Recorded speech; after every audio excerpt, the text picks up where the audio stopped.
spring, Rupert Jones-Warner will attempt a remarkable thing, climbing Mount Everest. Not only that, he's going to do it twice and consecutively. It's only been achieved once before, and if he manages it, the 24-year-old will become the first Briton and the youngest to do so twice. Rupert is hoping to raise money for the Chestnut Tree House Children's Hospice in doing the climb, and he's here now to tell us more. Rupert, sounds like if only one person's done it before, quite the challenge. How long is it going to take you to get up there and down again? Talk us through the mechanics of it. Well, the expedition is expected to take about 70 days, and within that 70 days, at the end of May, there's a kind of a 2-week summit window where the weather is, okay to summit. And the plan is for me to climb up the Nepalese side of the mountain, try and summit at the beginning of that 2-week window, descend, fly around to the Tibetan side of the mountain, and make the second summit attempt in that 2 weeks. How much of a break do you think you'll get between the two? Well, hopefully I'll get a few days, but it's all dependent on the weather, really. So it might just be straight down, straight up. Hopefully, there's a bit of bad weather and I can get a few days off. And for the uninitiated, how long does it take? How long are you hoping it will take you to get up and down?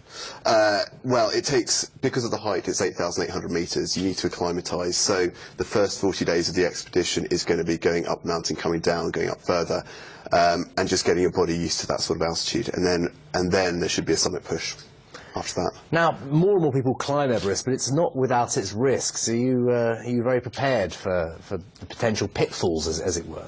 Well, yeah, I was on the mountain last year at the time of the Nepalese earthquake. So I was trying this last year, and I was there when the earthquake hit, and 19 people died on the mountain.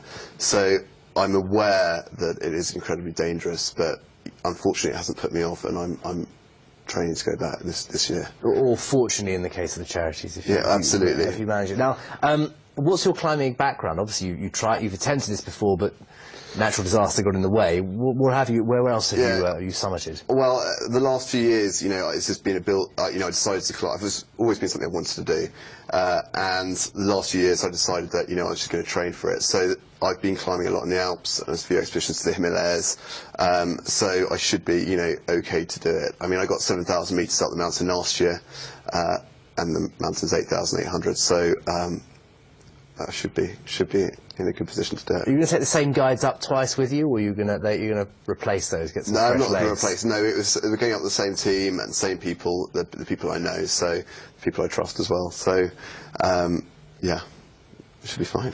It's just an extraordinary thing. If people want to find out more, because obviously I mentioned that you're raising. Tell us again the charity you're raising money for. How can they find out more about? I'm raising money for Chestnut Tree House Children's Hospice in West Sussex, and it's a small charity which cares for 300 children. And last year we set out to raise £50,000. We raised £30,000, but the expedition got cut short. So this year we're continuing to try and hit that £50,000. And I have a website, www.everest2k16.com, and I have a GoFundMe page, which is gofundme.com/Everest2k16.